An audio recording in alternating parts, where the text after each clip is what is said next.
¿Cómo están? Muy buenas noches. Muchas gracias por esperarnos como cada martes para esta transmisión. Yo soy Arnoldo Cuellar y esta es la videocolumna semanal, un ejercicio de periodismo independiente, de periodismo alternativo desde León, Guanajuato. Ya se empiezan a unir algunas personas. Vamos a esperar unos momentos antes de iniciar propiamente con los temas. Les platico lo que vamos a tratar el día de hoy. El sábado pasado se graduaron un grupo el viernes pasado, de alumnas del Campus León de la Universidad de Guanajuato, de las carreras de Sociología, de Trabajo Social.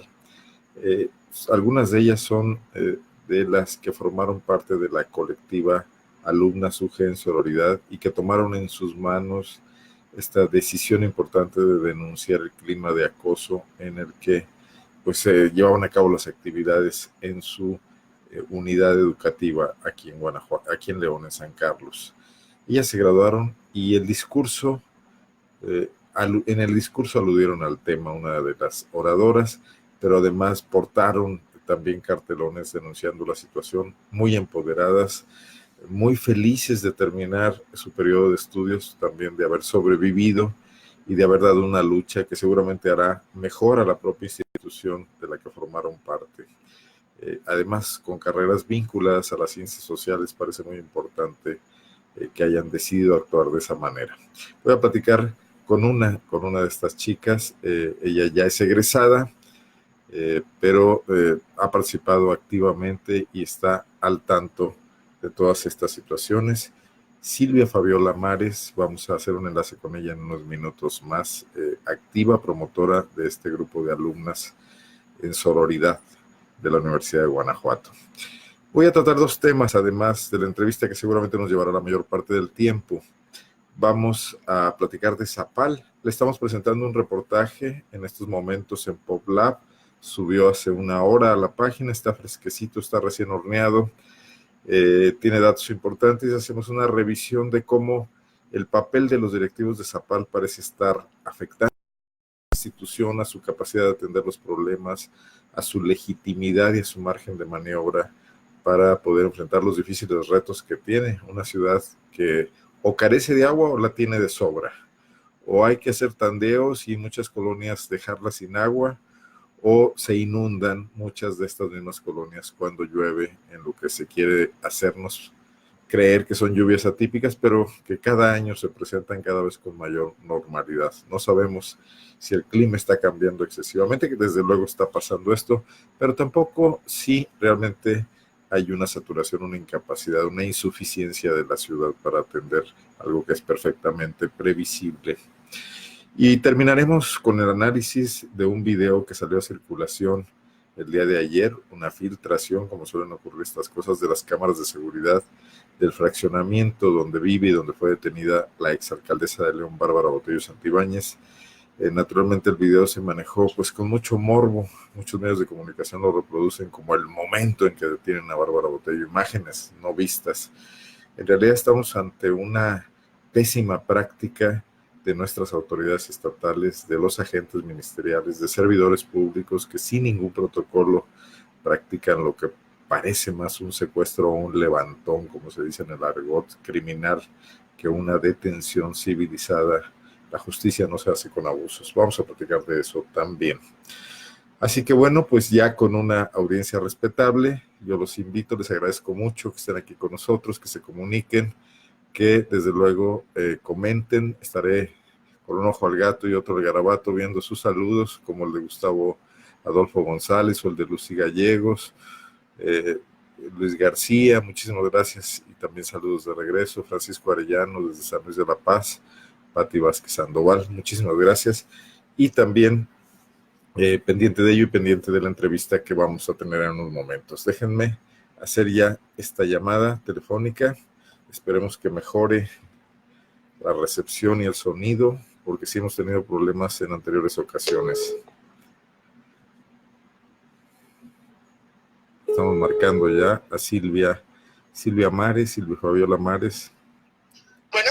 Hola Silvia, ¿cómo estás? Buenas noches. Todo bien, gracias. Qué bueno que podamos platicar contigo. Le voy a pedir al auditorio que nos diga si se escucha bien, si no hay demasiada interferencia.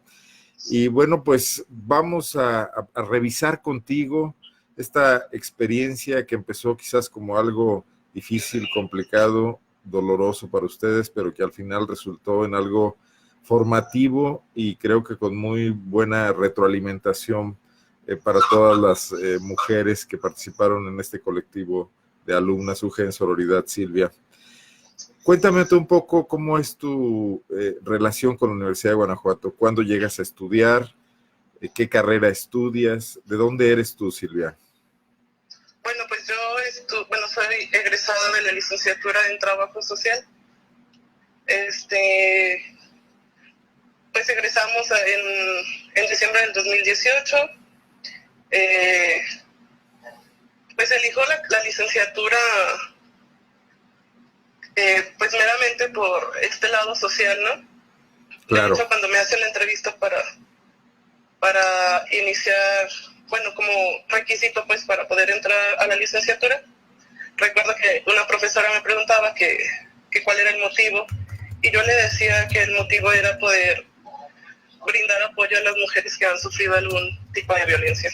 O sea, tú ya tenías esa conciencia desde antes de elegir tu carrera de que ibas a trabajar en temas que implicaban pues desventaja de una cierta sectores de nuestra población o por género o por otras razones. Sí, y no, la verdad que siempre que, bueno, más en estos momentos que hago como esta reflexión de por qué, de todo lo que sucedió con, pues todo en mi proceso de formación y además la colectiva, pues sí, llego a esa conclusión, ¿no? De que siempre, y más en la defensa de los derechos de las mujeres, ¿no? Y pues defender. ¿Y creíste que llegabas a un terreno propicio, a un espacio donde tus inquietudes iban a poder ser canalizadas? ¿Una escuela de trabajo social, una universidad pública? Creo que más bien, bueno, sí. Y además por el prestigio de la universidad, ¿no? Si bien nunca me imaginé qué tan bien o qué tan mal estuviera la licenciatura en trabajo social, pero sí fue más el prestigio que tenía la universidad, y pues es la Universidad del Estado de Guanajuato, ¿no? Claro, tiene una fama a nivel nacional, claro. Oye, ¿y con qué te encontraste? ¿Cómo fueron tus primeros semestres, tus compañeras, tus maestros? ¿Te reforzó en tu sentimiento de que estabas haciendo lo correcto? ¿Sufriste algún tipo de decepción? Platícame cómo fue esa experiencia inicial. Pues al principio, pues tú llegas emocionada, ¿no? Esperando pues lo mejor. Si bien me decepcioné porque no había casi profesoras o profesores de trabajo social, sino la mayoría eran sociólogos, psicólogos, pero recuerdo con mucho cariño algunas profesoras, algunos profesores que pues empatizaban, ¿no? Con esta licenciatura, que hablaban muy bien de las trabajadoras o de los trabajadores sociales. Pero al principio pues de los semestres, pues sí, a mí me tocaron los profesores acosadores, ¿no? A los que denunciamos. O sea, ¿cómo fue esta experiencia, Silvia? Platícame, o sea, un maestro, ¿cómo empieza esta situación del acoso en el aula y fuera del aula? Pues fue en mi salón, fue casi como en el tercer semestre, y es cuando la colectiva nos damos cuenta que el modus operandi de los profesores pues es en los primeros semestres, ¿no? Recuerdo muchas anécdotas, muchos testimonios que algunas compañeras dieron de mi salón. Recuerdo pues las miradas lascivas de los sociólogos, algunos comentarios también de algún doctor en trabajo social que decía que las trabajadoras sociales pues igual no servíamos para mucho. Recuerdo también un poema que al final del semestre alguno de los profesores nos lo presentó en una presentación de PowerPoint. Llevaba pues sí no sé cómo decirlo, pues sí un tema amoroso. De hecho, recuerdo que mi mejor amiga y yo dijimos, bueno, ¿y esto qué onda, no? ¿Qué le pasa? Ajá, ¿qué pasa aquí? Nosotras cuando se lo pedimos, o si era clase de desarrollo humano, porque nos están poniendo un poema de amor. ¿Para quién va dirigido, no? Porque también las miradas lascivas que lanzaba el profesor a las compañeras. Tú, Después, sí, Arnoldo. tú me dices que tenías ya algún tipo de formación y de vocación, de conciencia, pero tus compañeras, ¿cómo recibían esto? ¿Cómo sentías tú? ¿Te buscaban a ti para tratar de entender esto que pasaba o tú misma estabas confundida con lo que pasaba? La verdad es que al principio yo no lo entendía, ¿sabes? Si bien tenía a lo mejor como esta espinita de decir, pues quiero defender los derechos de las mujeres, y igual con profesoras feministas o que tenían una perspectiva de género al impartirles clases, pues dejaban la semillita, ¿no? O la duda de decir, bueno, esto está pasando en nuestro salón. Pero creo que mi salón todavía no estaba consciente de lo que estaba pasando tampoco.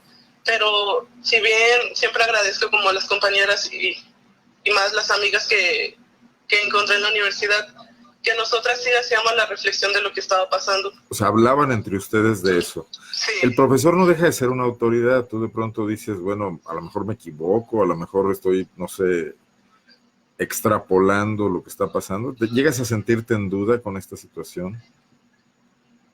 Sí, por la autoridad que ellos tenían, ¿no? Incluso murmullos de compañeras que decían, bueno, pues es que está guapo. O bueno, es que como un doctor se va a fijar en nosotras. O no se les hace extraño de que pues un profesor se puede enamorar de nosotras, ¿no? Porque nosotras los veíamos como autoridad. Es una carrera con una gran mayoría de mujeres, trabajo social, entiendo. Sí, así es. En tu salón, ¿cuántos hombres y cuántas mujeres había? Éramos aproximadamente, al principio éramos como 50, 49 y 3 eran hombres. Las 47 éramos mujeres, ¿no? ¿Cuándo empiezan a hablar de hacer algo para parar esta situación, para detenerla? ¿O recurren a alguna otra instancia? Me has dicho que han platicado con maestras. ¿Cómo es ese proceso de reflexión? Que bueno, pues a la postre las llevó hasta la denuncia pública, pero inicialmente, ¿cómo fue, Silvia? Pues yo regreso de un intercambio de Ciudad de México y allá vi muchas movilizaciones no en contra del acoso sexual en las universidades, pero sí de las violencias hacia las mujeres. Entonces vuelvo y recuerdo un profesor que agredió a una compañera que estaba embarazada, y ahí fue la rabia de decir que ya era lo último que íbamos a soportar. ¿Aquí en León pasó eso? Sí. Después de que llegaste de México. Sí. Y era un profesor, doctor en trabajo social, agredió a esta compañera. ¿Verbalmente? Y sí, le dijo que, pues, comentarios que a él los hacía según, de chiste, pero la realidad es que llevaba otro mensaje, ¿no? Esta situación que vivían en el aula, ¿llegó a hacerte incómodo a ti ir a clases, a pensar en que no tenía sentido, que algo estaba mal en la universidad si esto estaba pasando, a hacer un territorio hostil para ustedes o para ti? En esa clase, sobre todo, casi nadie iba, ¿no? Además de que te regalaba la calificación el profesor, pero los comentarios que lanzaba eran ya insoportables. Y al menos para mí, para mis amigas, de verdad dejábamos de ir, porque no lo soportábamos al profesor. ¿Cuándo se constituyen como una colectiva? Pues eso fue ya hace un año, de hecho casi estamos en nuestro aniversario. Aguantaron, fue en mayo. Aguantaron 3 años de esta situación antes sí. de tener una respuesta articulada. Sí, porque recuerdo a compañeras de otras generaciones que sí eran chismes de pasillos y decían, este profesor hace esto, este profesor hace el otro, pero ninguna generación, no sé si no hubo apoyo, no sé, pero no se pudo quizás hacer la denuncia que hicimos, ¿no? O sea, se limitaban a pasarse tips para soportar o sobrellevar la situación. Pues sí, y sobre todo como este chisme de, ya sabes que este profesor anda con tal alumna, ¿no? Como algo muy quizás normal. No era con esa intención de hacerlo chisme, pero no hallábamos a lo mejor el cómo hacerlo público, el cómo denunciarlo. Me acuerdo, y aquí fue cuando muchos tuvimos noticias, esa primera acción, un 8 de marzo del 2018, cuando ustedes deciden pegar carteles en el campus. Entiendo que después de haber tratado de que las atendiera la oficina de Eugénero. ¿Así fue, Silvia? Las hojas, de hecho la iniciativa la tuvimos las de trabajo social. Y ahí nosotros jamás nosotros no nos acercamos a ninguna instancia. Correcto. Solamente fue el poderle decir a las otras compañeras de la universidad que no estaban solas, ¿no? Que a lo mejor ni siquiera nosotras sabíamos todo lo que iba a pasar, pero recuerdo que lo iniciamos pegando en los baños, porque eran los lugares donde las mujeres nos íbamos a solo estar nosotras, ¿no? Y que ellas iban a poder ver el mensaje.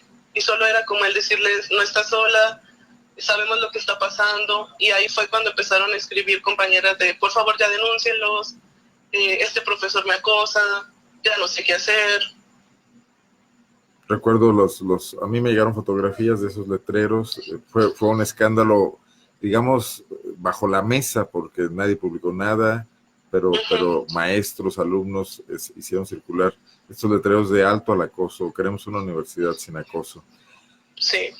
¿Fue un acto de empoderamiento, Silvia, o luego vino la represión y esto las asustó más? ¿Cómo fue? ¿Cómo vivieron esto? Pues después de pegar las hojas en el baño nos fuimos como más a los salones. En mi salón pusimos muchísimas y la represión luego se hizo sentir, porque pues llegaron las autoridades académicas, sobre todo el secretario académico, que ya nos amenazaba, que nos había visto por cámaras, que llegaba al salón y de verdad ponía a todo el salón en contra de nosotras. Compañeras de mi propio salón nos señalaban, ellas son las que están pegando las hojas. O sea, doctores en sociología o en ciencias sociales, su primera reacción ante una situación de este tipo fue actuar como si fuesen directores de una secundaria o prefectos de una escuela primaria, ¿no? Pararlas. Sí, totalmente, como si no fuera una división de ciencias sociales y no pudieras expresarte, porque la realidad es que para poder pegar algún anuncio o cualquier otra cosa, tendrías que ir a pedir permiso y que te lo sellaran. Entonces nosotros irrumpimos en eso, ¿no? Ni siquiera pedimos permiso, porque pues no lo íbamos a hacer, porque ellos sabían lo que estaba pasando. Bueno, pues aquí vino un ciclo donde entre idas y vueltas, entre estas represiones y ustedes hablando y organizándose y teniendo su página de Facebook, que por cierto hay que difundirla, es Alumnas UG en Sororidad, y ustedes suben mucho material de respeto a la libertad y al derecho y a la equidad de género. Se vino todo un proceso que es de todo mundo conocido, Silvia, y que terminó en esta denuncia pública en el campus, en el Fórum Cultural, y que desató un proceso inédito en la Universidad de Guanajuato, ¿no? Que el Consejo Universitario asumiera la responsabilidad de atender esto a través de su Comisión de Honor y Justicia. Nos tardaríamos mucho si revisamos toda esa parte, que además ya se hizo pública y los medios la han abordado. A mí me gustaría concentrarme en cómo están ustedes hoy, porque pues las vi algunas de tus compañeras, bueno, tú misma en diciembre te graduaste y entiendo que también se manifestaron al respecto, sí. y que ya no tienes miedo de afrontar el tema, de hablar, de decir, aquí estoy, soy una mujer que lucha, esta universidad padece acoso, queremos una universidad libre de acoso. ¿Cómo se sienten hoy? ¿Cómo fue ese proceso de formativo para ustedes? Formativo. Todo el proceso ha sido desgastante, ha sido doloroso, porque nadie te cree, ¿no? O sea, al final te das cuenta de que pierdes amigas, pierdes amigos, los mismos y mismas profesoras están en tu contra. No digo que todas y todos, ¿no? Pero algunas fueron muy agresivas en ese sentido. Entonces es enfrentarte a toda la comunidad, claro, de la universidad, ¿no? Autoridades universitarias, a compañeras, a veces hasta los intendentes que te veían mal. Llegaron a sentarse con el rector general de la universidad, a hablar de frente con él, sí. Recuerdo. Yo siento que son hoy ustedes más fuertes, mucho más fuertes que antes, Silvia. No sé si me equivoque. Creo que aún lo hemos platicado como colectiva, y es que creo que aún no caemos aún no nos queda el 20 de todo lo que hicimos, ¿no?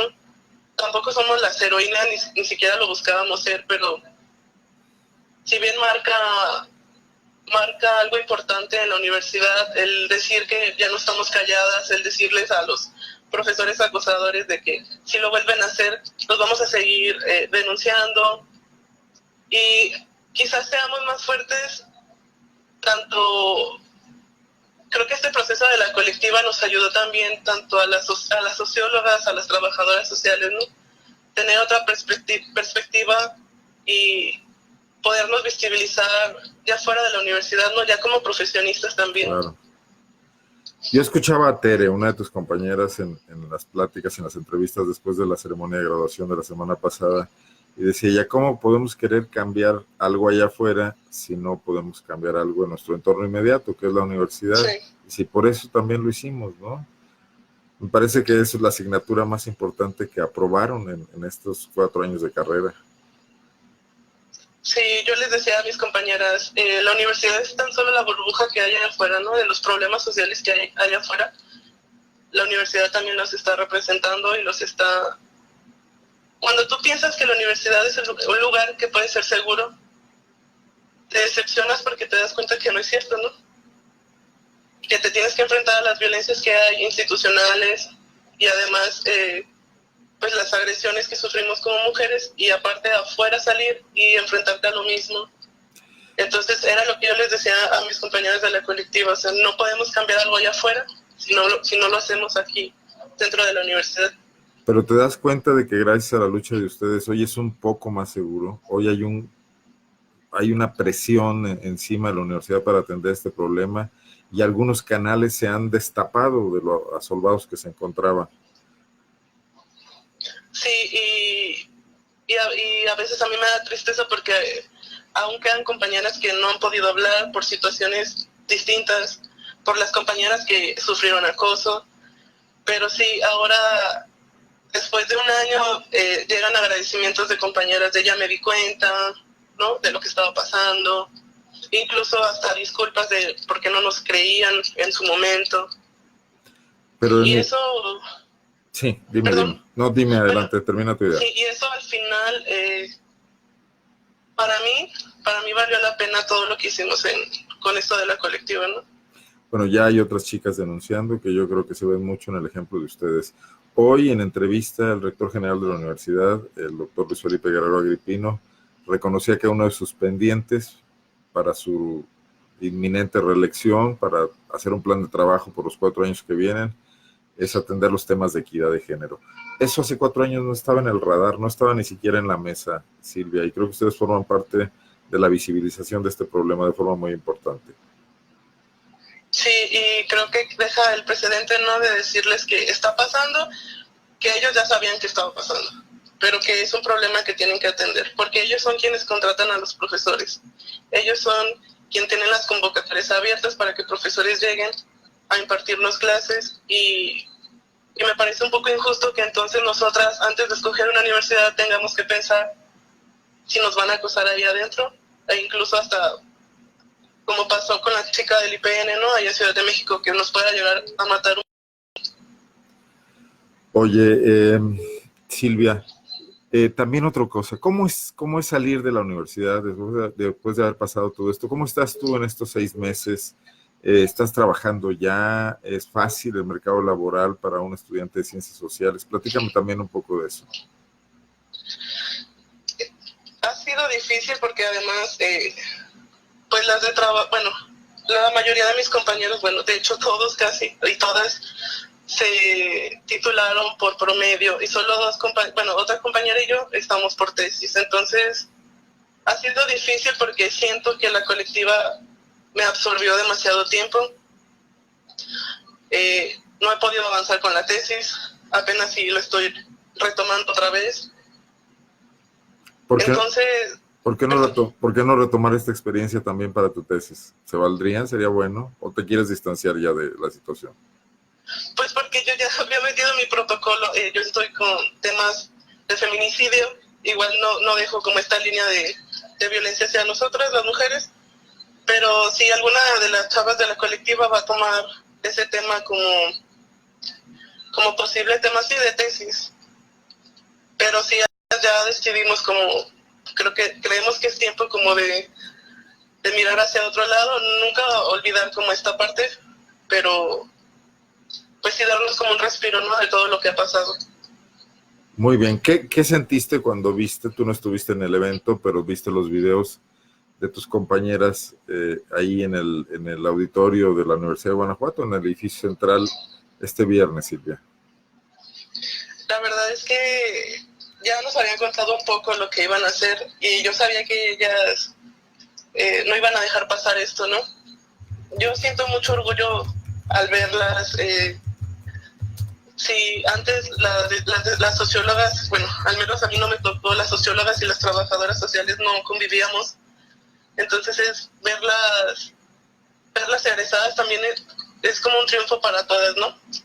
Que a pesar de todo lo que pasó y pues que a veces pensábamos que no íbamos a terminar, pues el verlas ya y de morado, con su toga morada y el discurso que además dieron, me pareció, pues, no sé, me dio mucha fortaleza, ¿no? Porque a veces decimos ya, hasta aquí llegamos, pero de verdad verlas ahí y que hasta el último momento de estar en la universidad, pues seguimos reclamando y seguimos haciendo visible el problema. Creo que una vez que te decides a parar situaciones injustas, a detener agresiones que no tienen por qué ser, a buscar la equidad, es una lucha que no se acaba. Es la noticia que tengo para darte, pero también es una forma de vida importante, interesante y trascendente, Silvia. Sí, cuando te das cuenta de todo lo que pasa, pues yo les decía a las compañeras, si ya te diste cuenta ya no puedes regresar. Claro. O sea, o le avanzas o te quedas ahí. ¿Cómo sientes la respuesta de la universidad al caso de ustedes, que fue excepcional? ¿Crees que esto ya pueda dar un paso a que las instituciones internas, a que Eugénero, a que los funcionarios de los altos niveles, los rectores de campus, los directores de división, entiendan un poco más el problema, o sientes que todavía se avanza a tirones o hay dos pasos adelante y uno atrás y hay retrocesos? Yo siento que se avanza a tirones, o sea, lo que hicimos creo que ahora sí es una llamada de atención, no porque los demás casos que se denunciaron no lo fueran, sino porque la denuncia que hicimos llegó a algo público, no que nadie de afuera lo sabía, incluso pues yo no sabía de los casos que había antes, sino quizás hubiera pensado en si iba a entrar a esta universidad o no. Claro. Pero creo que ahora tienen la responsabilidad las autoridades académicas en poder tener un protocolo de atención especializado para las situaciones de acoso sexual y hostigamiento en la universidad, y que Eugénero haga el trabajo que le corresponde, que haya comunicación entre Eugénero y la universidad, ¿no? Porque pareciera que entonces son como dos departamentos que no tienen comunicación, ¿no? Y que la fortalezcan, ¿no? Porque vemos que es poco personal y poco presupuesto y sí es una cuestión sustantiva y emergente en este momento de atender. Silvia. Sí, pareciera que se dejó como en segundo plano, ¿no? Eugénero. Como ya la creamos y a ver cómo funciona y hagan algo, ¿no? Y sí. Como el 911. Y por más que esté la gente preparada, si no hay una coordinación, entonces no creo que se pueda avanzar. Tiene que ser un compromiso de toda la universidad. Yo lo escribí el otro día y mandar señales fuertes desde los más altos niveles. Hoy a mí la declaración de Agripino pues me dice que va un poco en este sentido y ojalá lo haga una prioridad para la etapa que viene, si resulta reelecto, como todo parece indicarlo. Silvia, algo que quieras agregar, algo que quieras decir, algún mensaje que quieras mandar, pues aquí nosotros dice, oye, a personas que son algunas de la universidad, otras no lo son. ¿Qué les quieres comentar? Pues que siempre decirnos que nosotros deseamos la verdad, que está la sanción, que si la sanción fue un poco absurda, nosotras sabíamos que eran 8 días, pero de satisfacción nos queda que esos 8 días pues fue la máxima sanción que la universidad tenía, y pues lo tuvieron algunos de los profesores que denunciamos, que pues invitar a las compañeras que van a entrar o que sigan en la universidad, que denuncien que el problema de San Carlos de la División de Ciencias Sociales no es el problema solo de la División de Ciencias Sociales, es el problema de toda la universidad. Que ellas denuncien que los profesores, sí, por más autoridad que los veamos, nosotras no tenemos por qué vivir acoso sexual por parte de ellos, y que pues está abierta pues la convocatoria también para que puedan entrar a la colectiva si a alguna le interesa. ¿Ha crecido la colectiva como organización? ¿Les han buscado más chicas?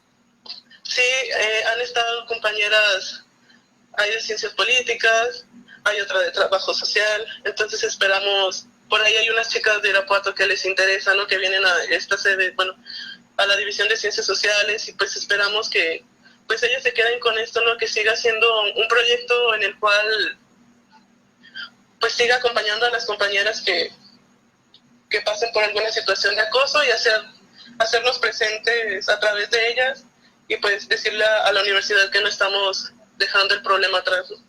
Muy bien. Muchas gracias, Silvia, por estos minutos, por esta charla, por la confianza, y mucho éxito en lo que viene. No le aflojes a la tesis. Muchas gracias, Arnoldo, por siempre apoyarnos a la colectiva. Y bueno, yo creo que como trabajadora social recibió un impulso definitivo con este compromiso que asumiste y que llevaste a buen término junto con tus compañeras. Te mando un abrazo. Igualmente, Arnoldo, muchas gracias. Gracias y buenas noches. Buenas noches. Silvia Fabiola Mares, ella ya egresada de Trabajo Social, y bueno, pues usted escuchó el testimonio, ahí está, no digo más, era importante platicar con ella y cerrar este ciclo. Y sí, que la universidad empiece a trabajar duramente en estos temas, que lo que hoy dijo Luis Felipe Guerrero Agripino en una entrevista en Guanajuato se traduzca en acciones, en decisiones, y todo lo que no tiene apoyo presupuestal son puras buenos deseos y demagogia. Que se apoye más a las instancias de la universidad que van a atender esto. Bueno, me detengo un poco para saludar a Mario Hernández en San Miguel Allende, que platicamos con él la semana pasada.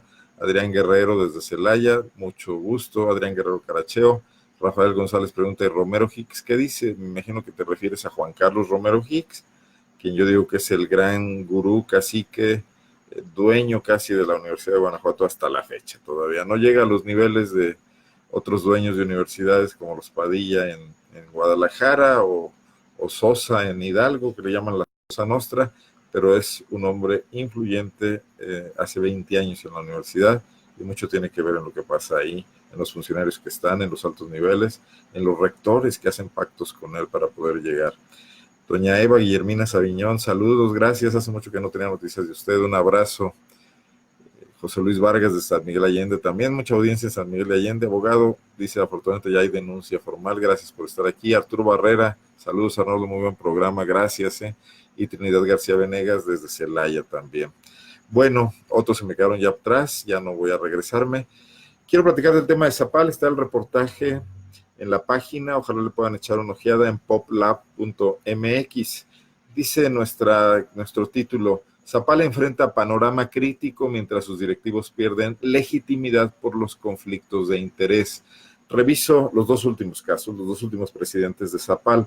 Pedro González, el presidente que dejó Bárbara Botello y que luego heredó Héctor López Santillán y lo respaldó para un nuevo periodo, y quien no lo completó debió salir antes cuando fue denunciado públicamente una investigación periodística en su momento de Alfonsina Ávila, publicada en Zona Franca, un buen trabajo de investigación donde encontramos que en una decisión de inversión para hacer un drenaje en la comunidad rural Los Jacales, aquí en León, en La Loma, en la carretera entre León y Silao, a un costado, se había visto beneficiado Pedro González y su familia con la introducción de ese drenaje y una planta de tratamiento a 12 lotes, una cantidad amplia de terrenos, mucho más que los de la comunidad que se iba a beneficiar con un programa de Zapal rural. Nada le costaba a Pedro González haber dicho, ahí tengo yo predios, yo pago mi parte, yo no soy sujeto de un subsidio de esta naturaleza, tengo recursos, tengo solvencia, y hubiera evitado cualquier problema. No lo hizo, se fue a manotas, y aunque recurrió a la justicia federal para tratar de salvar el buen nombre y el prestigio, y recurrió a la sentencia del Tribunal de Justicia Administrativa de Guanajuato, que lo condenó a una inhabilitación de 5 meses, lo cual le impidió ya seguir al frente de Zapal. Él mismo tuvo la decisión de renunciar. Bueno, la justicia federal acaba de confirmar la sentencia del Tribunal de Justicia Administrativa. O sea, no le otorgó un amparo a Pedro González, ratificó que hubo conflicto de intereses, que hubo tráfico de influencias y que se benefició indebidamente. Incluso le dice el tribunal colegiado, el segundo tribunal colegiado o primer tribunal colegiado del 16º distrito en materia administrativa, le dice a Pedro González, incluso te fue bien, la sanción pudo haber sido mayor, pudieron haberte pedido que resarcieras el daño al erario y pudo haber una inhabilitación mayor a la que recibiste. Bueno, queda claro entonces, ya comprobado y con verdad legal, que un directivo de Zapal, un presidente de consejo directivo, no consejo consultivo, no consejo honorario, que aunque no cobre sueldo, toma parte importante de decisiones, se benefició, quizás poco, no mucho, lo que haya sido, pero que no fue pulcro a la hora de manejar el recurso de todos en un tema tan delicado como el agua. Los empresarios llegaron a la política hace algunos años diciéndole a los políticos tradicionales, háganse a un lado, ustedes no saben gobernar, son ladrones, son bandidos, nosotros no, sabemos hacer dinero, somos gente decente, y a la vuelta de los años están mostrando que estando sentados en la toma de decisiones con dinero público, todos le meten la mano al arca, todos, casi todos, muchos de ellos, por falta de controles, la ocasión hacia ladrón, dice el dicho, aunque pues habría que ser decentes independientemente de la ocasión, sobre todo si no tiene necesidad. Y bueno, esto pues afectó a Zapal. Hay que recordar que Zapal está en medio de una situación complicada, delicada con la presa del Zapotillo. Tiene que trabajar en una gestión profunda con instancias federales y estatales para tratar de rescatar lo que se pueda de un megaproyecto muy rebasado, muy cuestionado, para tratar de traer agua a León desde otra cuenca, la cuenca del río Santiago, a través del río Verde, uno de sus afluentes. Necesitamos que los directivos de Zapal sean gentes con todas las cartas credenciales, que sean gentes de amplia calidad moral, de solvencia, que tengan esa capacidad, que no estén envueltos en escándalos, que no estén pensando en cómo llevarse 3 pesos, sino en cómo resolver los graves problemas de la ciudad. Zapal tiene además problemas operativos serios. El miércoles de la semana pasada, en la madrugada, cayó un aguacero. Llovió mucho, es cierto, pero no fue una tromba, no fue una tormenta como aquella que hace un par de años inundó el río de los Gómez y hasta el tope y se llevó vehículos. Fue una tromba de las que cada temporada caen varias. Sin embargo, la ciudad se desquició. Regresaron las inundaciones en el sur, en la colonia Santa María de Cementos, allá por el Timoteo Lozano, y es algo que ya no debería pasar. Ya no son lluvias inusuales, son cada vez más usuales. La ciudad tendría que estar preparada para eso. Tendría que trabajarse todo el año en los desagües, en las conducciones de los arroyos y de los ríos, en el sistema hidráulico general de la ciudad, para que esas cosas ya no pasen. Les pasa y les pasa a los mismos una y otra vez. Pero en otra de las temporadas, cuando hay estiaje, cuando no llueve, cuando la presa del Palote baja y el agua ya no puede ser utilizada, cuando los pozos están muy abatidos, la ciudad empieza a sufrir. En zonas no llega el agua, un día sí y un día no, hay tandeos, tenemos escasez de agua. Es un problema de administración. La ciudad recicla muy poca agua. Sus plantas de tratamiento no atienden el porcentaje que sería necesario hacerlo y luego esa agua no se reusa con solvencia. Habría que invertir mucho en el reuso de agua. León tiene agua, no es un desierto. Necesita más, es correcto, pero podría empezar por usar muy bien la que ya tiene, porque no hubiese fugas, porque las tuberías estuvieran en las mejores condiciones y porque la que usamos todos en las casas se tratara y se volviera a usar una y otra vez, antes de estar pensando en obras megamillonarias para traer agua de otras partes. Habría que utilizar el recurso que se tiene y Zapal es solvente, porque en León hay un altísimo índice de pago a tiempo y hay una liquidez importante. Zapal guarda mucho dinero en sus arcas. Habría que hacer inversiones inteligentes. Bueno, con presidentes como Pedro González, pues eso no puede ocurrir, porque anduvo un año o 2 casi completos atendiendo sus problemas legales en los que incurrió por descuido. Y hoy tenemos que el nuevo directivo de Zapal, empresario también, además hay que decirlo, Jorge Ramírez Hernández llega a Zapal con una aura surgida en Coparmex en 2018 y 2017 de apóstol en la lucha anticorrupción, porque él llevó a firmar a los candidatos a gobernador y alcalde 11 compromisos contra la corrupción, política nacional de Coparmex, planteó la firma de la declaración 3 de 3 para que todos los políticos fueran transparentes. Bueno, hoy no la ha presentado en Zapal él mismo y no le ha pedido a su consejo que la presente. Él se convirtió en una carta política fuerte gracias a ese desempeño en Coparmex. Logró desplazar, ayudado por Héctor López Santillana, al eterno aspirante Jorge Videgaray, ¿verdad?, que quería regresar a Zapal. Ya Jorge Videgaray, con más de 70 años, debería estar pensando en el retiro, pero no les gusta a los político-empresarios, porque ahí habría que decir que Jorge ha sido más político que empresario, irse a la banca.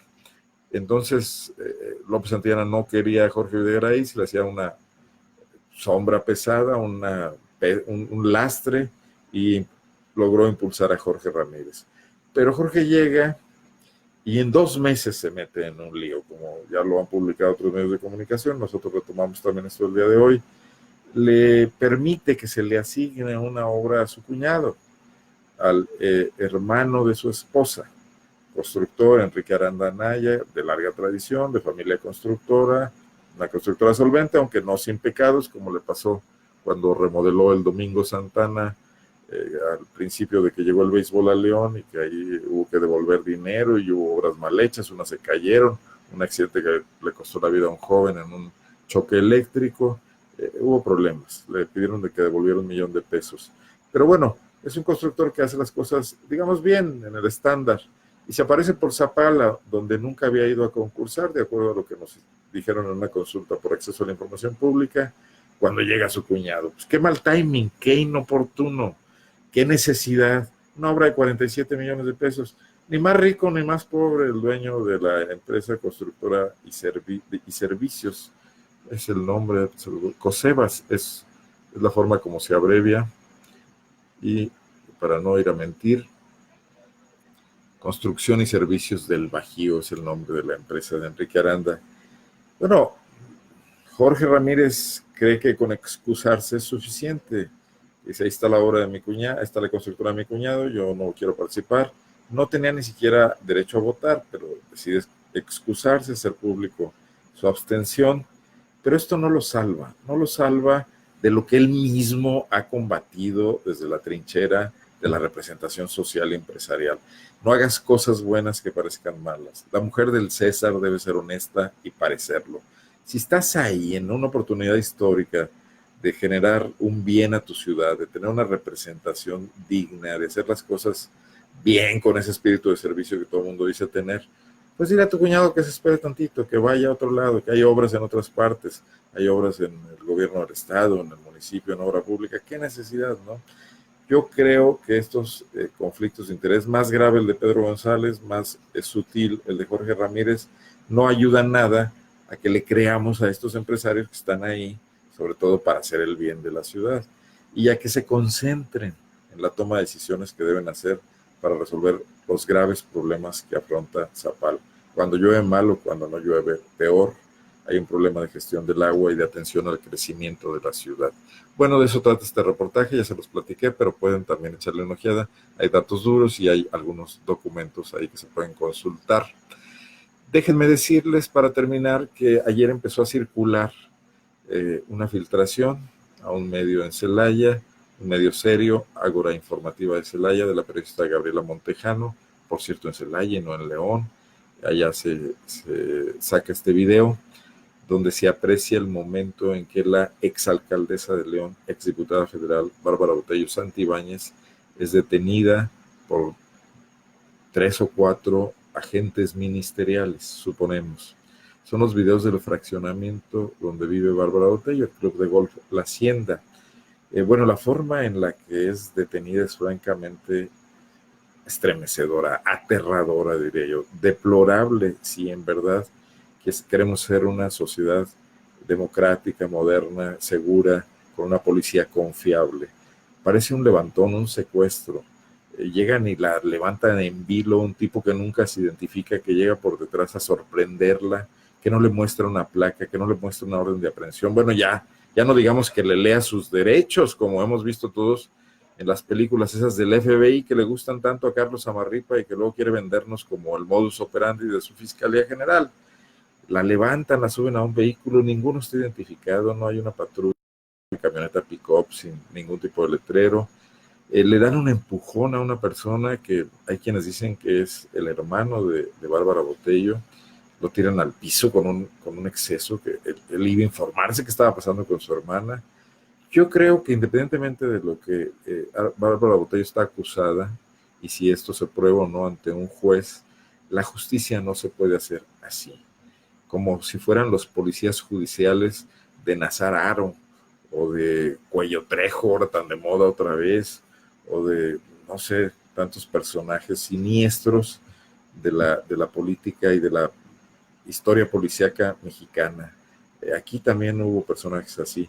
Parecen los judiciales de los 70s, de la época de Luis Ducoin, los que están practicando esto. ¿Dónde está toda la capacitación, todos los cursos, todo el dinero que se ha invertido en esa fiscalía tan impresionante construida ahí en la comunidad de Cervera con el helipuerto y estos policías rambos del IGERI que saben subir y bajar a rapel edificios y entrar por escaleras, etcétera, etcétera? Eso no se vio aquí.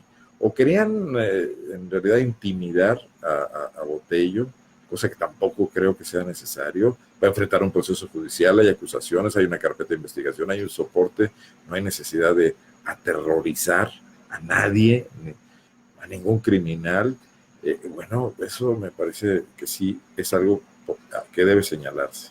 Lamento mucho también que a muchos medios de comunicación sencillamente le hayan dado vuelo a la noticia, con el morbo de detienen a Botello y imágenes inéditas, ¿no?